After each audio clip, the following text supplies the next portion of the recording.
Face بک اور YouTube viewers, ہم سب آپ کا جدہ دعویٰ سینٹر سلامہ سعودیہ کی طرف سے اس زوم آن لائن کانفرنس میں دل و جان سے استقبال۔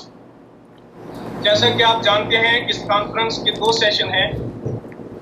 پہلا سیشن آج روز جمعہ 20 شوال 1441 ہجری 12 جون 2020 کو منعقد کیا جا رہا ہے۔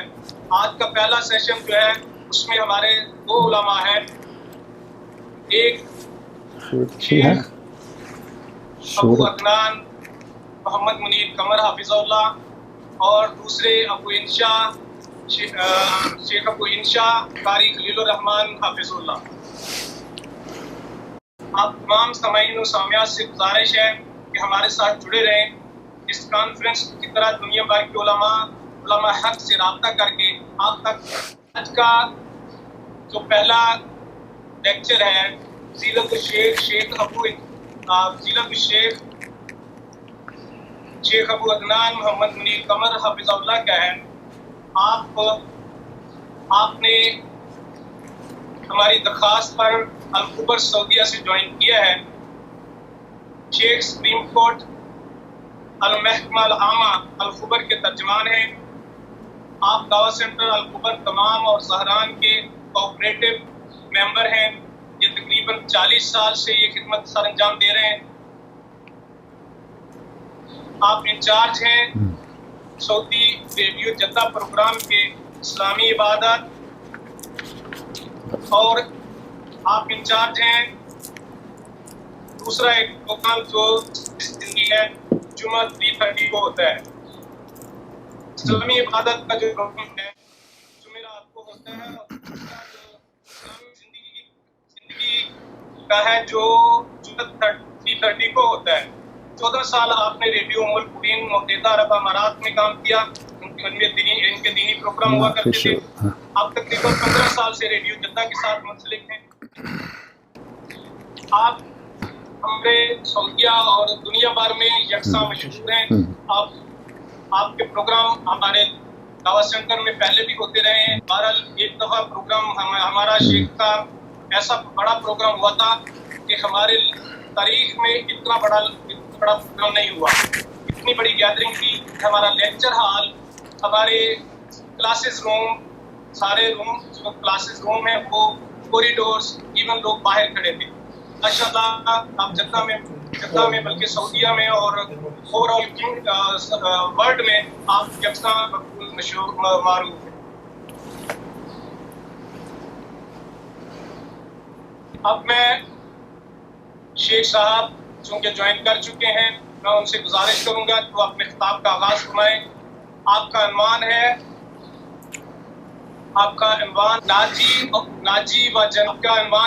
ناجی و جنتی قوم۔ تو میں فضیلت الشیخ شیخ ابو عدنان محمد منیر قمر حافظ اللہ سے درخواست کرتا ہوں کہ وہ اپنے خطاب کا آغاز فرمائیں۔ بارک اللہ فیک۔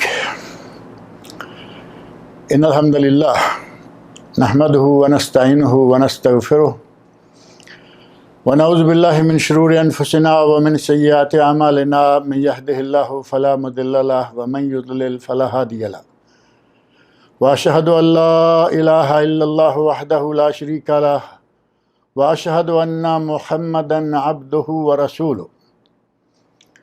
اما بعد فإن خیر الحدیث کتاب اللہ وخیر الہدی ہدی محمد صلی اللہ علیہ وسلم، وشر الامور محدثاتها وکل محدثۃ بدعہ وکل بدعۃ ضلالہ وکل ضلالۃ فی النار۔ رب اشرح لی صدری ویسر لی امری واحلل عقدۃ من لسانی یفقہوا قولی۔ رب اعوذ بک من ہمزات الشیاطین واعوذ بک رب ان یحضرون۔ اعوذ باللہ السمیع العلیم من الشیطان الرجیم۔ قد افلح من تزکی وذکر اسم ربہ فصلی۔ ہر قسم کی تعریف و توصیف اور حمد و ثناء خالق کائنات مالک ارض و سما کے لیے ہے۔ وہ خالق و مالک جس نے ہمیں ان گنت نعمتوں سے نواز رکھا ہے، اس کی ہم پر اتنی نعمتیں ہیں کہ اگر کوئی انہیں شمار کرنا چاہے تو یہ کسی کے بس کی بات نہیں ہے۔ اللہ رب العزت نے خود قرآن کریم میں 2 مقامات پر ارشاد فرمایا ہے وَإِن تَعُدُّوا نِعْمَةَ اللَّهِ لَا تُحْصُوهَا، اگر تم اللہ کی نعمتوں کو گننا بھی چاہو تو گن نہیں سکتے۔ اس کی ان بے شمار نعمتوں میں سے کس کس نعمت کا ذکر کیا جائے؟ اس کی ایک عظیم نعمت یہ ہے کہ اس نے ہمیں انسان بنایا ہے۔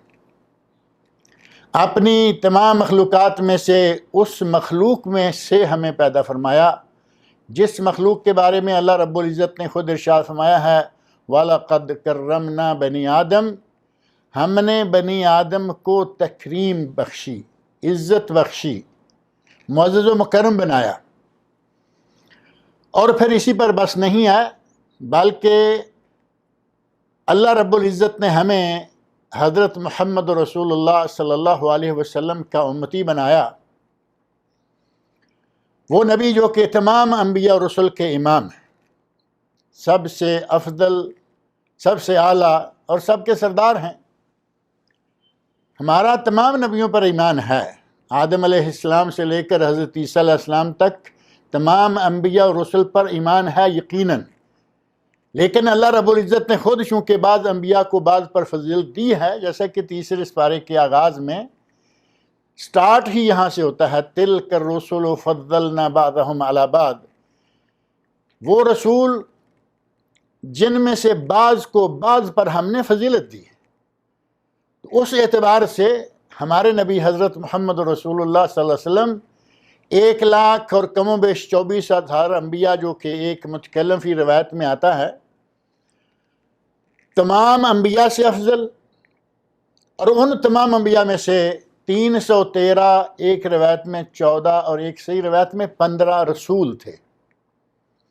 ان 315 رسولوں میں سے بھی افضل اور 5 رسول جن کو اولو العزم من الرسل قرار دیا گیا ہے، حضرت نوح علیہ السلام، حضرت ابراہیم خلیل علیہ السلام، حضرت عیسیٰ علیہ السلام، حضرت موسیٰ علیہ السلام اور حضرت محمد رسول اللہ صلی اللہ علیہ وسلم، ان 5 اولو العزم من الرسل میں سے بھی ہمارے رسول صلی اللہ علیہ وسلم سب سے اعلیٰ ہیں۔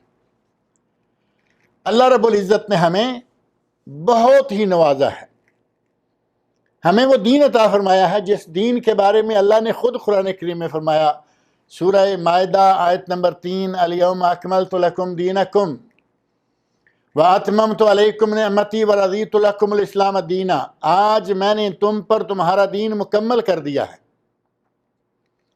اپنی نعمت کا اتمام کر دیا ہے، اور تمہارے لیے ہم نے دین اسلام کو پسند کر لیا ہے۔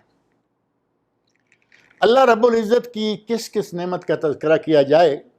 اللہ رب العزت نے ہمیں بے شمار نعمتوں سے نوازا ہے، دین دیا جو کہ بہت آسان دین ہے، اور اس دین پر اگر کوئی صحیح طور پر چل نکلے تو اس کا ٹھکانہ کیا ہوگا؟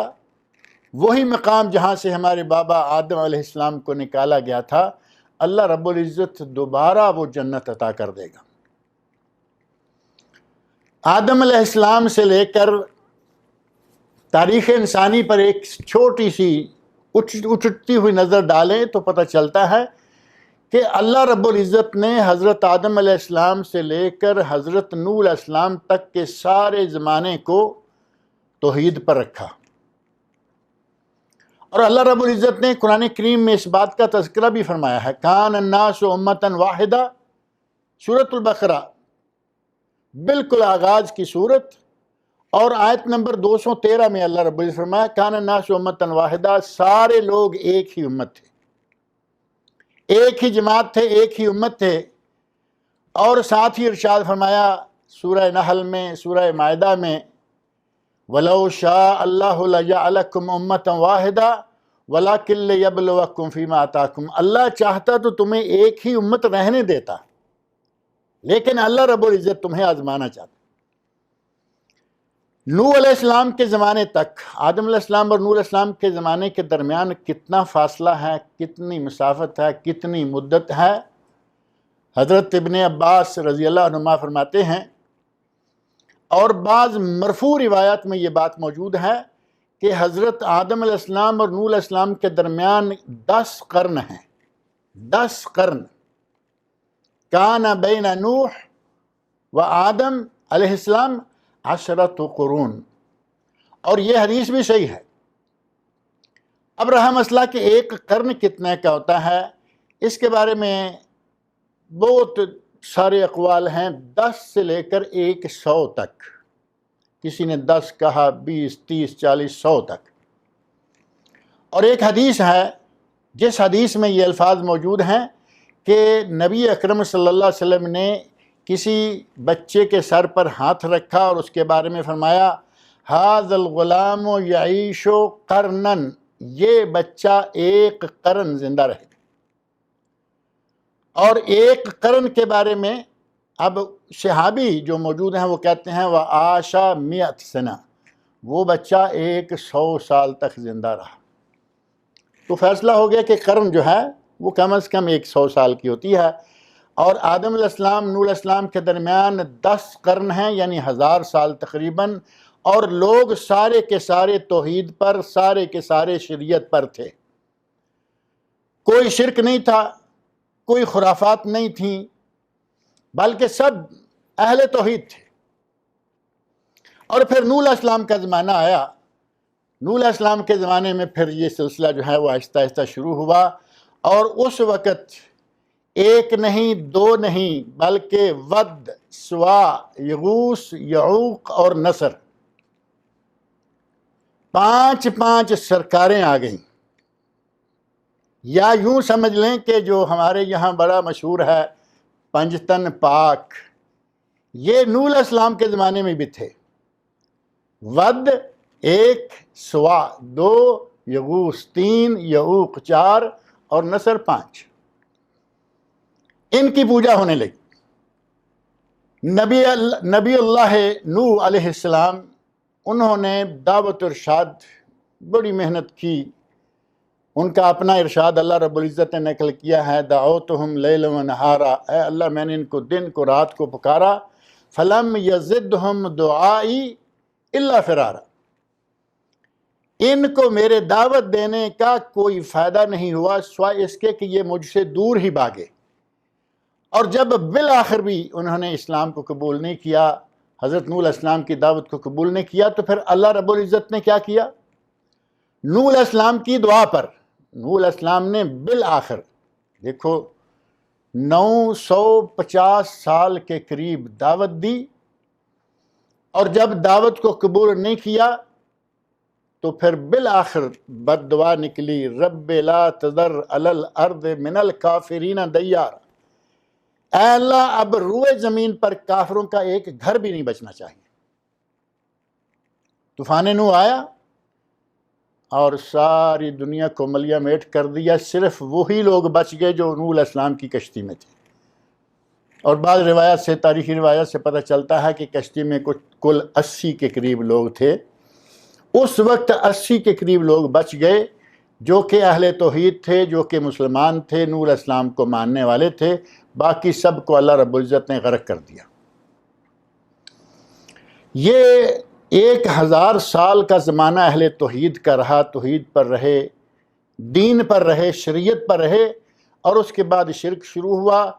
اللہ رب العزت نے ایک مرتبہ سارے شرک کا پھر صفایا کر دیا، اور یہ سلسلہ دنیا کا چلتا رہا۔ تاریخ انسانی پہ نگاہ ڈال کے دیکھ لیجئے، ایک وقت آیا کہ عیسیٰ علیہ السلام، اللہ رب العزت نے انہیں نبی بنایا، اور پھر انہیں اٹھا لیا، آسمانوں کی طرف اٹھا لیا، فوت نہیں ہوئے بلکہ اللہ رب العزت نے انہیں آسمان کی طرف اٹھا لیا۔ اور عیسیٰ علیہ السلام کے آسمان کی طرف اٹھائے جانے اور ہمارے نبی حضرت محمد رسول اللہ صلی اللہ علیہ وسلم کے مبعوث ہونے کے مابین 600 سال کا عرصہ ہے۔ ان 600 سالوں میں پھر اہل مکہ بالخصوص، دنیا بالعموم اور اہل مکہ بالخصوص، ہر اس گناہ میں، ہر اس برائی میں مبتلا ہو چکے تھے جس کو گناہ یا برائی کہا جا سکتا ہے۔ اور شرک اپنے زوروں پر تھا، حتیٰ کہ خانہ کعبہ، آپ اندازہ کریں خانہ کعبہ میں 360 بت موجود تھے۔ اللہ رب العزت نے انسانیت پر ترس کھاتے ہوئے حضرت محمد رسول اللہ صلی اللہ علیہ وسلم کو مبعوث فرمایا۔ نبی اکرم صلی اللہ علیہ وسلم تشریف لائے، دنیا سے اور خاص اپنے علاقے سے مکہ مکرمہ سے شرک کا بالکل صفایا کر دیا، حتیٰ کہ اعلان کر دیا کہ آج کے بعد مکہ شریف میں، آج کے بعد کعبہ شریف کی زیارت کے لیے بھی کوئی غیر مسلم نہیں آ سکتا۔ تو گویا کہ نبی صلی اللہ علیہ وسلم نے ایک مرتبہ یہ سلسلہ جو ہے وہ بالکل ختم کر دیا، نہ شرک، صرف صحابہ اکرام اہل توحید مسلمان اور بس۔ اگر نبی اکرم صلی اللہ علیہ وسلم کی تعلیمات پر لوگ قائم رہتے، صحابہ اکرام رضی اللہ عنہم کے عمل پر لوگ عمل کرتے رہتے، تو یہ سلسلہ جو ہے وہ بہت ہی مبارک اور مقدس ہوتا، اور سراسر وہی معاملہ جو کہ اللہ رب العزت نے فرمایا ہے نا، فَإِمَّا يَأْتِيَنَّكُم مِّنِّي هُدًى فَمَن تَبِعَ هُدَايَ، اور ایک جگہ ہے فَمَنِ اتَّبَعَ هُدَايَ، اگر کوئی ہدایت پر چلے گا تو ٹھکانہ کیا ہوگا؟ فَلَا يُضِلُّ وَلَا يَشْقَى، وہ نہ گمراہ ہوگا نہ بدبخت ہوگا۔ لیکن ہدایت پر عمل کرنے کے لیے ہدایت ہمارے پاس کیا ہے؟ نبی اکرم صلی اللہ علیہ وسلم نے ایک حدیث میں صاف ارشاد فرمایا، ترکت فیکم شیئین، ایک روایت میں ہے ترکت فیکم امرین لن تضلوا ما تمسکتم بہما، جب تک تم ان دو چیزوں کو پکڑے رہو گے کبھی گمراہ نہیں ہوگے۔ اور وہ دو چیزیں آپ نے کیا بتائیں؟ کتاب اللہ ہے و سنت رسول، ایک ہے اللہ کی کتاب اور ایک اللہ کے رسول کی سنت ہے۔ اگر کتاب و سنت پر قائم رہیں تو نجات ہے، کتاب و سنت پر قائم رہیں، اسی پر ہماری موت آئے تو آخرت میں انشاءاللہ ہمارے لیے جنت ہے۔ صحابہ کرام رضی اللہ عنہم کے ذہن اللہ رب العزت نے اتنے عمدہ بنائے ہوئے تھے کہ ان کا نبی صلی اللہ علیہ وسلم سے سوال ہی یہ ہوا کرتا تھا، من نجات و یا رسول اللہ، اللہ کے رسول نجات کس میں ہے؟ کوئی سوال کرتا، دلنی علی عمل یدخلنی الجنہ، اے اللہ کے نبی مجھے کوئی ایسا عمل بتائیے کہ وہ مجھے جنت میں داخل کر دے۔ تو نبی اکرم صلی اللہ علیہ وسلم اب صحابہ کے سوال، کوئی دنیا کا سوال نہیں کیا، مجھے کوئی ایسا طریقہ بتائیے، کوئی ایسی دعا بتائیے کہ مجھے دنیا مل جائے، کوئی ایسا طریقہ بتائیے کہ میری تجارت کامیاب ہو جائے، کچھ بھی نہیں۔ دلنی علی عمل یدخلنی الجنہ، یا کہتے ہیں من نجات، یا رسول اللہ نجات کیا ہے، کس میں نجات ہے؟ اور نبی اکرم صلی اللہ علیہ وسلم ان کو، اپنے صحابہ کو جیسے جیسے کوئی سوال پوچھتا ویسے ویسے ان کے جواب دیتے جاتے۔ اب رہا مسئلہ یہ کہ صحابہ کرام رضی اللہ عنہم کے زمانہ سے لے کر آج کے زمانے پر ایک موٹی سی نظر ڈالیں کہ کیا کتاب و سنت دونوں زیر عمل رہے یا معمول بہی رہے؟ اب دیکھیں، اختلاف ہو جانا کوئی بڑی بات نہیں ہے۔ اگر کوئی کہے کہ صحابہ کرام رضی اللہ عنہ کے مابین کوئی اختلاف نہیں تھا، اختلاف تھے، لیکن اختلاف کو حل کرنے کا ان کے پاس بہترین طریقہ تھا۔ ان میں یہ نہیں تھا کہ اختلاف ہوا تو بس ایک دوسرے کے خلاف ہو جائیں گے، ایک دوسرے کے خلاف تقریریں جھاڑیں گے اور ایک دوسرے سے نفرت کرنا شروع کر۔ صحابہ کرام میں اختلاف ہوتا تھا، کتاب اللہ اور سنت رسول پیش کرتے، اور جب کتاب اللہ سنت رسول آ جاتی اختلاف ختم ہو جاتا۔ دو ایک مثالیں میں دیتا ہوں صحابہ کرام رضی اللہ عنہ کے اختلاف کی۔ صحابہ کرام رضی اللہ عنہ میں پہلا اختلاف یہ ہوا کہ نبی صلی اللہ علیہ وسلم زندہ ہیں یا وفات پا گئے ہیں، بڑا مشہور اختلاف۔ حضرت عمر فاروق رضی اللہ عنہ کہتے ہیں کہ جس نے کہا نبی فوت ہو گئے ہیں صلی اللہ علیہ وسلم، میں اس کا سر قلم کر دوں گا۔ اور عمر فاروق، وہ عمر فاروق جن کے بارے میں خود نبی اکرم صلی اللہ علیہ وسلم فرماتے ہیں کہ اے عمر، اے ابن الخطاب، اے ابن خطاب، کیا بات ہے، تم جس گلی سے آ رہے ہوتے ہو، اگر اس گلی میں شیطان بھی آ رہا ہو تو تمہیں دیکھ کے بھاگ جاتا ہے۔ اتنا جلال، اتنا اللہ رب العزت نے ان کو رعب اور دبدبہ دیا ہوا تھا کہ شیطان بھی ڈر کے بھاگ جاتا۔ اب انہوں نے تلوار نکالی ہوئی ہے اور کہہ رہے ہیں کہ جس نے بھی کہا کہ نبی فوت ہو گئے ہیں میں اس کو قتل کر دوں گا۔ کس کی ہمت، کس کی جرت کبھی وہ کہے۔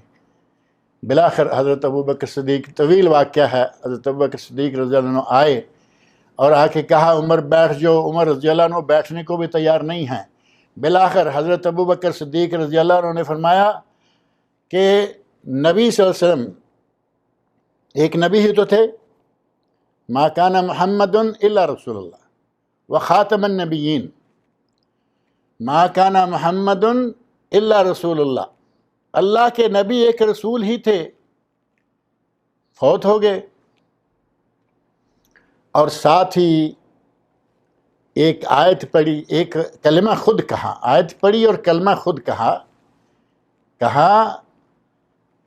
من کان یعبد محمدا فإن محمدا قد مات۔ جو شخص تو نبی صلی اللہ علیہ وسلم کی عبادت کرتا تھا، خدا سمجھتا تھا، وہ سمجھ لے کہ اس کا خدا مر گیا ہے۔ ومن کان یعبد اللہ فإن اللہ حی لا یموت، اور جو اللہ کی بات کرتا تھا، اللہ زندہ ہے، قیوم ہے، اور اس کو کبھی موت نہیں آنے والی۔ اور جس وقت حضرت ابوبکر صدیق رضی اللہ عنہ نے قرآن کریم کی آیت پڑھی، یہ کلمات کہے، حضرت عمر فاروق رضی اللہ عنہ کہتے ہیں کہ مجھے یوں لگا جیسے یہ آیت آج نازل ہوئی ہے، اور پھر میری ٹانگوں میں میرا وزن اٹھانے کی سکت نہ رہی اور میں بیٹھ گیا۔ ابوبکر صدیق رضی اللہ عنہ نے قرآن کی آیت پڑھی، معاملہ ختم ہو گیا۔ نبی صلی اللہ علیہ وسلم فوت ہو گئے ہیں، تمام صحابہ نے، حضرت عمر فاروق سمیت سب نے مان لیا۔ اب یہ الگ بات ہے کہ سب سے پہلا اختلاف ہوا وفات رسول پر، اور سب سے پہلا اجماع ہوا وفات رسول پر کہ واقعی نبی اکرم صلی اللہ علیہ وسلم وفات پا گئے ہیں۔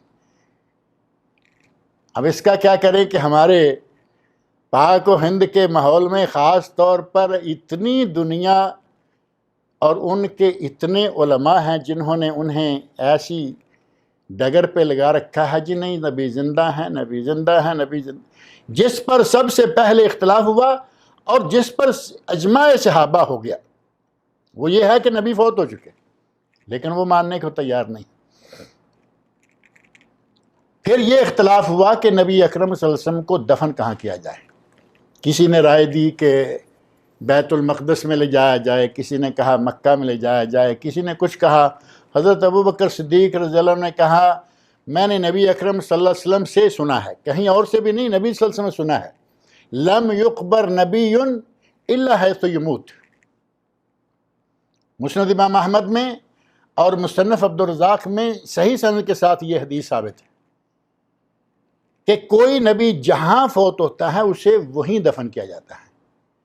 نبی کی روح جہاں قبض ہوئی وہیں نبی کو دفن کیا جاتا ہے۔ نبی اکرم صلی اللہ علیہ وسلم جس مقام پر فوت ہوئے وہیں آپ کو دفن کر دیا گیا۔ صحابہ کرام رضی اللہ عنہم میں اختلاف ہوتا تھا، لیکن وہ فوراً اس کو کتاب و سنت کے حوالے سے ختم کر لیتے تھے۔ اب اختلاف تب سے لے کے چلتا ہی آ رہا ہے، اور نبی صلی اللہ علیہ وسلم نے بڑی مشہور و معروف حدیث ہے، آپ نے ارشاد فرمایا افترقت الیہود علی 71 فرقہ، یہود 71 فرقوں میں بٹ گئے، وافترقت النصارى علی 72 فرقہ، یہود کے بعد نصارہ 72 فرقوں میں بٹ گئے، اور فرمایا وَسَتَفْتَرِقُ أُمَّتِي عَلَىٰ 73 فرقہ، میری امت 73 فرقوں میں بٹ جائے گی، اور ساتھ ارشاد فرمایا كُلُّهَا فِي النَّارِ إِلَّا وَاحِدًا، سب جہنم میں جائیں گے، سب جہنم میں جائیں گے الا واحدہ، سوائے ایک۔ وہ ایک کون ہوگا؟ بعض روایات میں آتا ہے فرقہ، بعض روایات میں آتا ہے ملہ، اور بعض روایات میں آتا ہے وَهِيَ الْجَمَاعَةُ، کہ وہ جماعت ہوگی جو ناجی ہے، جو نجات پانے والی ہے، وہ جنت میں جانے والی ہے، وہ ناجی جماعت ہے، اس کا نام آپ نے جماعت رکھا۔ اور ایک حدیث میں ہے کہ ان کا عمل ما انا علیہ و اصحابی، ان کا عمل وہ ہوگا جو کہ میرا اور میرے صحابہ کا ہے۔ اور ایک روایت میں ہے کہ ان کا عمل ایسا ہوگا جیسا کہ میرا آج میرا اور میرے صحابہ کا عمل ہے۔ تو مطلب یہ ہوا کہ اگر نجات چاہیے، اللہ کے نبی نے فرمایا کہ اتنے فرقے ہو جائیں گے، اب ان میں سے نجات چاہیے تو وہ نجات کیسے ملے گی؟ نبی اکرم صلی اللہ علیہ وسلم کی اتباع میں، نبی اکرم صلی اللہ علیہ وسلم کی اطاعت میں، کتاب اللہ اور سنت رسول کو اگر آپ پکڑ کے رکھتے ہیں تو نجات ہے۔ ما انا علیہ و اصحابی، جس پر میں ہوں اور میرے صحابہ ہیں۔ اب یہ فرقوں میں بٹ جانا، یہ بھی ظاہر ہے کہ نبی اکرم صلی اللہ علیہ وسلم بتا گئے ہیں امت اسلامیہ فرقوں میں بٹ جائے گی۔ ایک دوسری بڑی مشہور و معروف حدیث ہے، ابو داؤد میں ہے، ترمذی میں ہے، ابن ماجہ میں ہے۔ حضرت ارباز بن ساریہ رضی اللہ عنہ بیان کرتے ہیں وَأَذَنَ رسول اللہ صلی اللہ علیہ وسلم موعظہ بلیغہ، نبی صلی اللہ علیہ وسلم نے ہمیں ایک بڑا ہی فصیح و بلیغ وعظ فرمایا۔ ذرفت وجلت منہ القلوب، ان سے دل دہل گئے، اس وعظ سے، اس کے کلمات سے دل دہل گئے۔ وذرفت منہ العیون، اور اس سے آنکھیں بہہ گئیں۔ دل دہل گئے، آنکھیں بہہ گئیں، لوگ رونے لگے، ڈر گئے، اور ساتھ ہی لوگوں نے کہا کأنہا موعظۃ مودع، اے اللہ کے رسول یوں لگتا ہے کہ جیسے یہ الوداعی وعظ ہے۔ اور ساتھ ہی کہتے ہیں فأوصنا، ہمیں وصیت کیجئے۔ تو نبی اکرم صلی اللہ علیہ وسلم نے کیا وصیت کی؟ فرمایا کہ تم پر تمسک ہے، تم پر فرض ہے کہ تمسک کرو کتاب اللہ اور سنت رسول، تم پر فرض ہے کہ سم و طاعت سے کام لو، اپنے امیر المومنین اس کی اطاعت کرو، ولو کان عبدا حبشیا، وہ چاہے حبشی غلام کیوں نہ ہو، تمہارا امیر بنا دیا گیا ہے، اس کی اطاعت کرو۔ اور ساتھ ہی فرمایا وَتَمَسَّكُوا عَلَيْهَا، اور تم اس وقت شریعت کو مضبوطی کے ساتھ پکڑ کے رکھو، علیکم بسنتی وسنت الخلفاء الراشدین المہدیین من بعدی، تمسکوا علیہا وعضوا علیہا بالنواجذ، مضبوطی کے ساتھ اس کو پکڑ کے رکھو۔ اور ساتھ ہی ارشاد فرمایا وإیاکم ومحدثات الامور، بدعات سے بچ کر رہنا، فإن کل محدثۃ بدعہ، بدعت ہر نیا کام جو شریعت میں کیا جائے گا وہ بدعت ہوگی، وکل بدعۃ ضلالہ، اور ہر بدعت گمراہی ہے۔ اور ایک روایت میں سنن نسائی میں صحیح سند سے ثابت ہے، فرمایا وکل بدعۃ ضلالہ کل ضلالۃ فی النار، ہر بدعت گمراہی، اور ہر گمراہی کا انجام جہنم۔ ہمارے یہاں بدعت کو بھی بانٹ دیا گیا، کہا کہ کوئی بدعت حسنہ لے کے بیٹھ گیا، کوئی کہنے لگا کہ بدعت سیئہ، بدعت سیئہ ہو، بدعت سیئہ ہو، حسنہ ہو، نبی صلی اللہ علیہ وسلم نے کسی بدعت کا اس طرح تعارف نہیں کرایا۔ کل بدعت ضلالہ، ہر بدعت گمراہی، وکل ضلالۃ فی النار، ہر گمراہی جہنم میں لے جانے والی۔ نبی اکرم صلی اللہ علیہ وسلم کے زمانے کے بعد یہ جو اختلافات آئے ان کو حل کرنے کا صحیح طریقہ اختیار نہیں کیا گیا۔ جیسے صحابہ کتاب اللہ سنت رسول سے اپنے ان اختلافات کو حل کر لیتے تھے، اگر علماء اپنے اپنے وقت میں جو ائمہ گزرے، علماء گزرے، وہ وہی طریقہ اختیار کرتے جو صحابہ کرام کا تھا، تو یہ آج جو ہم دیکھتے ہیں کہ امت مختلف فرقوں میں بٹی ہوئی ہے، یہ یقیناً نہ ہوتا۔ اختلاف ہوتا لیکن اسی طرح کا صحابہ کرام کی طرح کا رویہ اختیار کیا جاتا، وہی طرز عمل اختیار کیا جاتا، اختلاف ختم ہو جاتا۔ ہمارے یہاں وہ رویہ نہیں ہے کہ کتاب و سنت کی طرف رجوع کریں، ہم رجوع کرتے ہیں اپنے امام کی طرف۔ اب رہا مسئلہ یہ کہ ہم نے، مجھے بھی جنت چاہیے، آپ کو بھی، ہر کسی کو جنت چاہیے، میں بھی نجات پانا چاہتا ہوں، آپ بھی سب نجات پانا چاہتے ہیں، نجات کس میں ہے؟ اگر نجات کس میں ہے کا جواب سننا ہو تو بڑا مختصر جواب ہے۔ نجات کس میں ہے؟ نبی اکرم صلی اللہ علیہ وسلم نے ارشاد فرما دیا ما انا علیہ وصحابی۔ آپ نے کسی جماعت کا نام لیا، 73 فرقے گنوا دیے، 73 ملت کہہ دیا، نجات پانے والی جماعت، یعنی جو نجات پائے گی وہ جماعت ہوگی۔ اور جماعت کون ہوگی؟ جو کہ اصل کتاب و سنت پر، نبی اکرم صلی اللہ علیہ وسلم کے اور صحابہ کرام کے خلفاء راشدین کے عمل پر۔ علیکم بسنتی و سنت الخلفاء الراشدین المہدیین من بعدی۔ اگر اسی پر رہیں گے تو پھر وہ نجات ہوگی۔ بعد کے ادوار میں، مختلف ادوار میں ائمہ کرام کی آمد کے بعد، بلکہ صحیح بات یہ ہے کہ ائمہ کرام کا زمانہ بھی ٹھیک رہا۔ اس زمانے میں بھی یہ جو آج ہم دیکھ رہے ہیں نا کہ بڑی سختی کے ساتھ گروہ بندی، فرقہ بندی، جماعت بندی کر دی گئی ہے، ائمہ اربعہ کے زمانے میں نہیں تھی۔ ان کے بعد آ کے ان کے ماننے والوں نے انہوں نے اس حد تک تعصب اختیار کیا کہ اپنے امام سے ادھر ادھر جانے کو تیار نہیں ہوتے۔ نبی صلی اللہ علیہ وسلم نے، آپ اندازہ کیجئے کہ آپ نے جب پوچھا گیا یا رسول اللہ وہ جماعتیں ہوں گی، ان جماعتوں میں سے کون سی جماعت ہے، کون سی ملت ہے جو نجات پائے گی، تو آپ نے کسی ملت کا نام نہیں بتایا، بلکہ آپ نے کام بتایا ہے۔ میں عموماً کہا کرتا ہوں کہ نجات نام میں نہیں بلکہ کام میں ہے۔ دو چیزیں ہیں نا، نام میں نجات نہیں، کام میں نجات ہے۔ ہمارے یہاں بڑا مشہور ہے، نام لے کے اسی پر فخر کیے چلے جا رہے ہیں، جی ہم فلاں کی طرف منسوب ہیں، ہم فلاں کے، نسبتوں کو اتنی اہمیت دی جا رہی ہے کہ گویا نسبت میں نجات ہے۔ قرآن کریم کو آپ دیکھیں، باہر کو، تاریخ کو چھوڑ دیں آپ، اب بات طویل ہو جائے گی، میں صرف اس کا خلاصہ ذکر کر دیتا ہوں۔ قرآن کریم کو دیکھیں کہ کتنی بڑی بڑی نسبتوں والے عمل صحیح نہیں ہے، جہنم کا ایندھن، ایک دو نہیں۔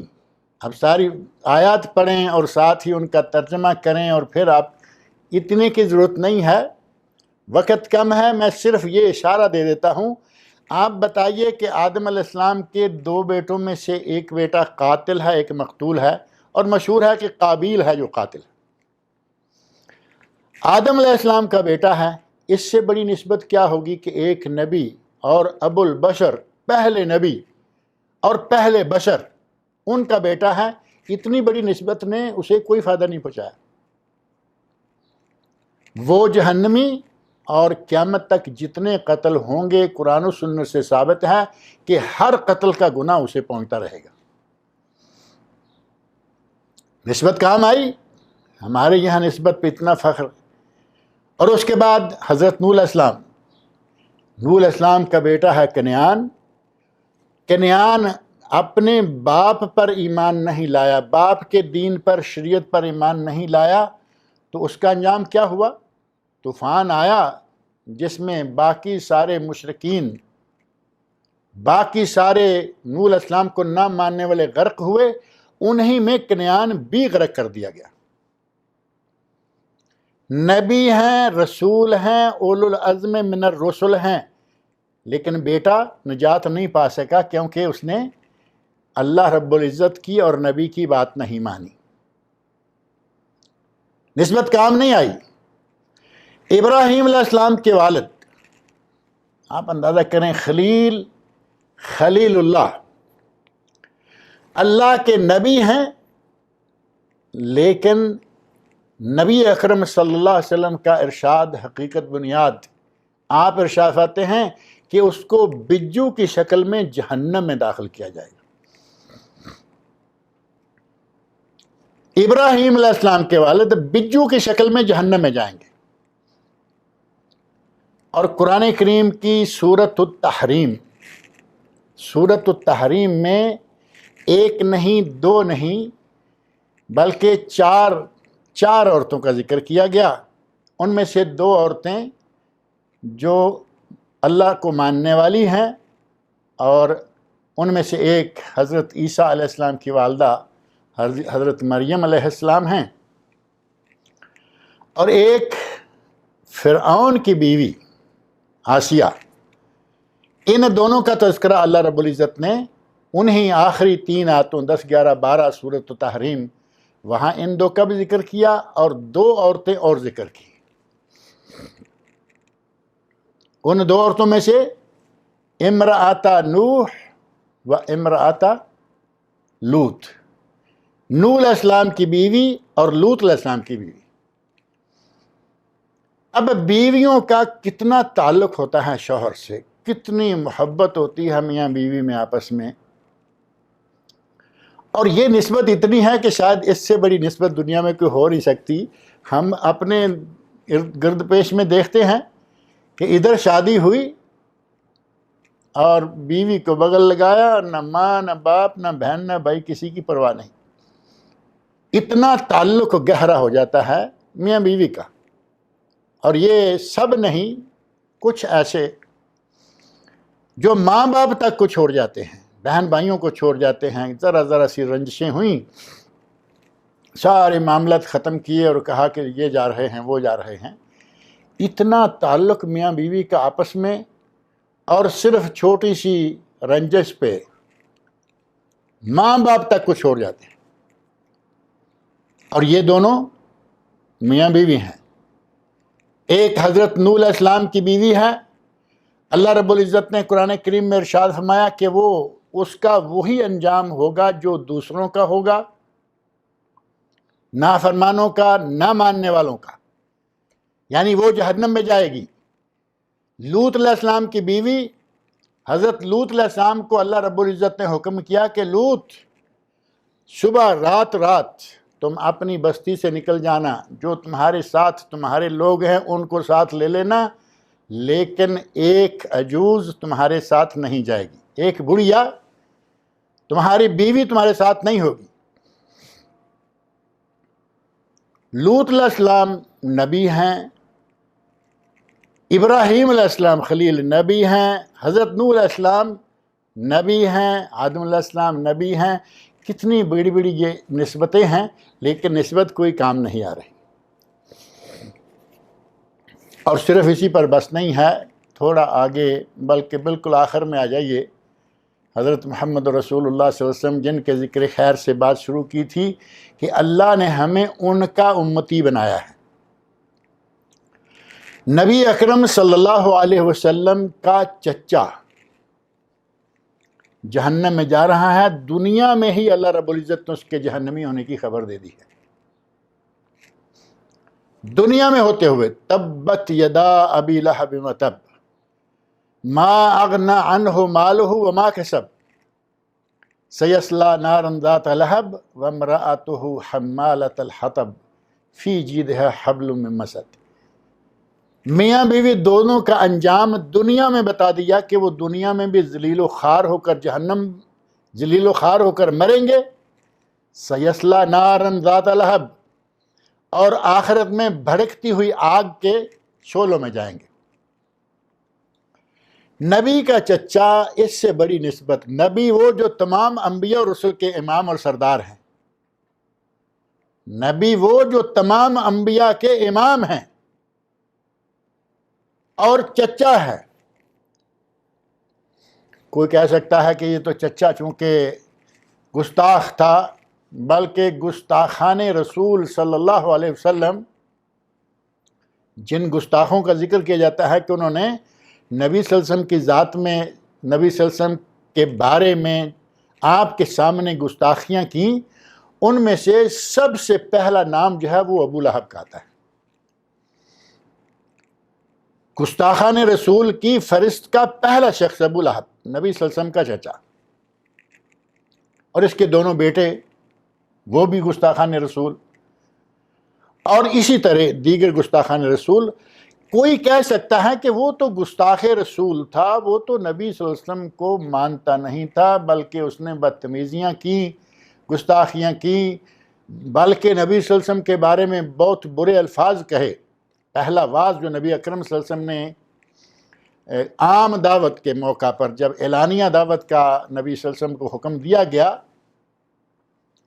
اس وقت اس نے یہ کہا تھا تباً لک الہذا جمعتنا، تیرے ہاتھ ٹوٹ جائیں، تو تباہ ہو جائے، کیا تو نے اسی کام کے لیے ہمیں جمع کیا تھا؟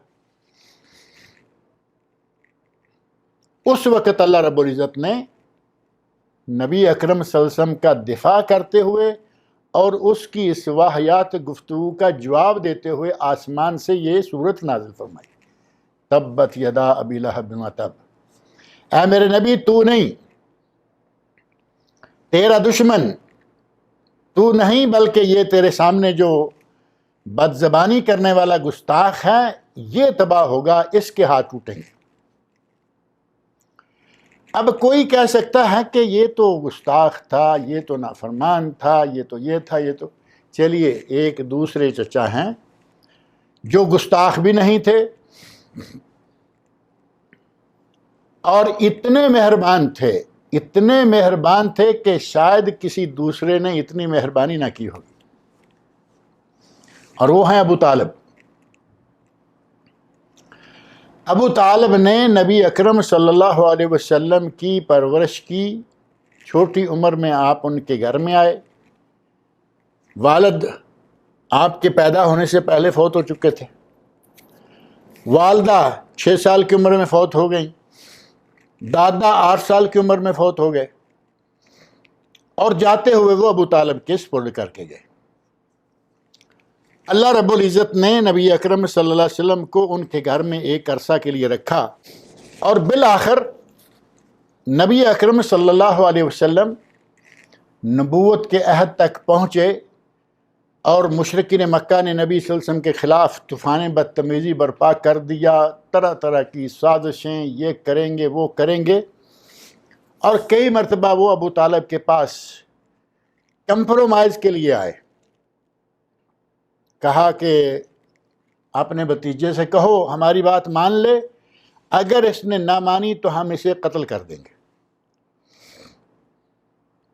نبی اکرم صلی اللہ علیہ وسلم نے اپنے چچا کے سامنے یہ بات رکھی کہ میں کسی بھی حالت میں اس دین کو چھوڑنے والا نہیں ہوں، بلکہ یہ جو کمپرومائز کہتے ہیں یہ بھی میں ماننے کو تیار نہیں، چھوڑنا تو دور کی بات ہے، میں یہ بھی نہیں کروں گا کہ کچھ وقت ان کے اور کچھ وقت اپنے اور وہ میرے، بلکہ میں جس کام کے لیے اللہ نے مجھے ذمہ داری لگائی ہے وہ میں کام پورا کروں گا، یا میں اسی کام کو کرتے ہوئے اللہ کی راہ میں وفات پا جاؤں گا، ہلاک ہو جاؤں گا۔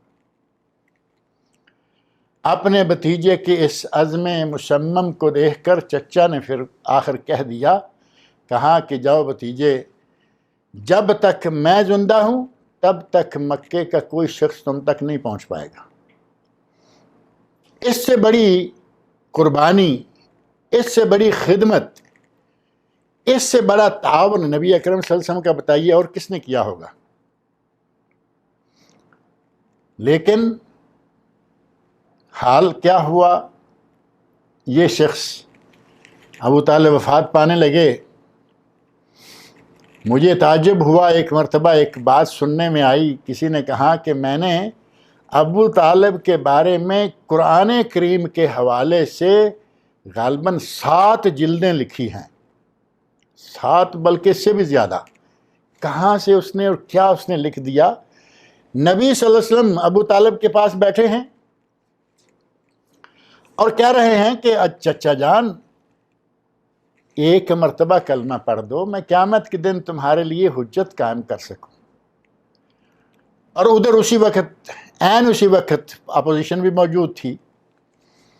نبی کہتے ہیں کلمہ پڑھ لو، اور اپوزیشن والے بیٹھے ہیں، ابو جہل وغیرہ، وہ کہہ رہے ہیں کہ دیکھو کہیں ایسا نہ ہو کہ جاتے جاتے اپنے ماں باپ کا، آباء و اجداد کا دین چھوڑ بیٹھو، اور کہیں ایسا نہ ہو کہ تم اپنے بھتیجے کے دین پہ آ جاؤ۔ اور بالآخر ابو طالب کی جب جان نکلی تو اس وقت اس کی زبان پر کیا کلمات تھے؟ علی ملت عبد المطلب، کہ میں اپنے باپ دادا، اپنے دادا عبد المطلب، اپنے والد عبد المطلب کی ملت پر، یعنی اسی مشرکانہ ملت پر میں وفات پا رہا۔ اب جنہوں نے اتنی لمبی کتابیں لکھی ہیں انہوں نے تو پتہ نہیں کیا کیا اس میں لکھا ہوگا۔ ہمارے پاس نبی صلی اللہ علیہ وسلم کی ایک حدیث ہے۔ نبی اکرم صلی اللہ علیہ وسلم سے حضرت عباس رضی اللہ عنہ، کیونکہ چچوں میں سے حضرت عباس، حضرت امیر حمزہ رضی اللہ عنہما، یہ دونوں بھی مسلمان تھے۔ حضرت عباس رضی اللہ عنہ ایک مجلس میں پوچھتے ہیں، یا رسول اللہ، آپ کے چچا ابو طالب نے آپ کے ساتھ بہت تعاون کیا، تو کیا اس تعاون کا انہیں کچھ فائدہ پہنچے گا؟ یعنی دل میں خواہش اٹھ رہی ہے کہ شاید اتنا تعاون کرنے والے تھے، شاید وہ جنت میں چلے جائیں، شاید اسی تعاون کی وجہ سے ان کی نجات آخرت میں ہو جائے۔ نبی اکرم صلی اللہ علیہ وسلم نے کیا ارشاد فرمایا، چچا، میرے تعاون کرنے کا اس چچا کو صرف اتنا فائدہ ہوگا کہ انہیں جہنم میں تو ڈالا جائے گا، لیکن وہ جہنم کی آگ کا جوتا انہیں پہنایا جائے گا، یعنی جہنم کی آگ جو ہے وہ پاؤں تک آئے گی، اور اس آگ کی تپش کے نتیجہ میں ان کا دماغ یوں کھولے گا جس طرح کے چولہے پر ہنڈیاں کھولتی ہیں۔ اب بتائیے نسبتیں کیا کریں گی؟ چچا وہ ہے جو کہ بہت ہی پیار کرنے والا، بہت ہی مدد کرنے والا، لیکن وہ پیار، وہ مدد، وہ محبت جہنم سے نہیں بچا سکی، جنت میں نہیں داخل کر سکی۔ تو مسئلہ یہ ہے کہ صحابہ کرام رضی اللہ عنہم کے بعد مختلف طریقے نکلے، آج تک وہ طریقے آ رہے ہیں، لیکن یہاں میں جاتے جاتے ایک کلمہ ائمہ کرام، ائمہ اربعہ رحمۃ اللہ علیہ مجمعین کے حق میں انہی کا کہا ہوا کلمہ کہہ دوں کہ وہ ہماری ان دھڑے بندیوں، ہماری ان فرقہ بندیوں سے بالکل بری ہیں۔ ہر امام کے بارے میں یہ تفصیلات موجود ہیں کہ جب صحیح حدیث آ جائے تو وہ لے لو، ہمارے قول کو، ہمارے فتویٰ کو چھوڑ دو۔ اور ہر امام کے بارے میں موجود ہے کہ تقلید میری یا کسی کی بھی تقلید مت کرو۔ اب میں وہ نصوص ذکر نہیں کرتا، جنہیں وہ نصوص چاہیے وہ علامہ محمد ناصر الدین البانی رحمۃ اللہ علیہ کی کتاب ہے صفۃ صلاۃ النبی من التکبیر الی التسلیم کأنک تراہا۔ نبی صلی اللہ علیہ وسلم کی نماز کا طریقہ تکبیر تحریمہ سے لے کر سلام پھیرنے تک گویا کہ آپ اپنی آنکھوں سے دیکھ رہے ہیں۔ اس کتاب کا ترجمہ پاکستان میں چھپ چکا اردو میں، انڈیا میں چھپ چکا اردو میں، اور اس کتاب کے مقدمہ میں علامہ رحمۃ اللہ علیہ نے چاروں ائمہ کے بالتفصیل اور باسند اقوال ذکر کیے ہیں کہ ان سب نے منع کیا ہماری تقلید نہ کرنا، نہ کسی اور کی تقلید کرنا، بلکہ خذوا من حیث اخذنا یا خذوا من حیث اخذوا، تم بھی وہیں سے لو جہاں سے انہوں نے لیا۔ انہوں نے کتاب اللہ اور سنت رسول سے لیا، تم بھی کتاب اللہ سنت رسول سے لو۔ اگر نجات ہے تو وہ صرف کتاب اللہ اور سنت رسول، ان دو چیزوں پر عمل کرنے میں نجات ہے۔ نہ نسبتوں میں نجات ہے، نہ رشتہ داریوں میں نجات ہے، نہ اس دھڑے بندیوں میں نجات ہے۔ اور یہ نجات دلانے والی چیزیں کیا ہیں؟ کسی نے کسی شہر کی طرف اپنے آپ کو منسوب کر لیا، کسی نے اپنے استاد کی طرف، کسی نے اپنے امام کی طرف، عجیب قسم کی نسبتیں ہیں۔ اگر عمل اچھا نہیں تو نجات نہیں۔ عمل اچھا کب ہوگا؟ جب کتاب اللہ اور سنت رسول کے مطابق ہوگا۔ اللہ رب العزت مجھے اور آپ سب کو قرآن کریم اور سنت رسول صلی اللہ علیہ وسلم پر عمل کرنے کی توفیق عطا فرمائے، اور اللہ رب العزت مجھے اور آپ سب کو اہل جنت میں سے بنائے۔ اللہ رب العزت مجھے اور آپ سب کو جہنم سے نجات عطا فرمائے۔ اللہ تعالیٰ مجھے اور آپ سب کو نیک عمل کی توفیق عطا فرمائے۔ وما علینا الا البلاغ المبین۔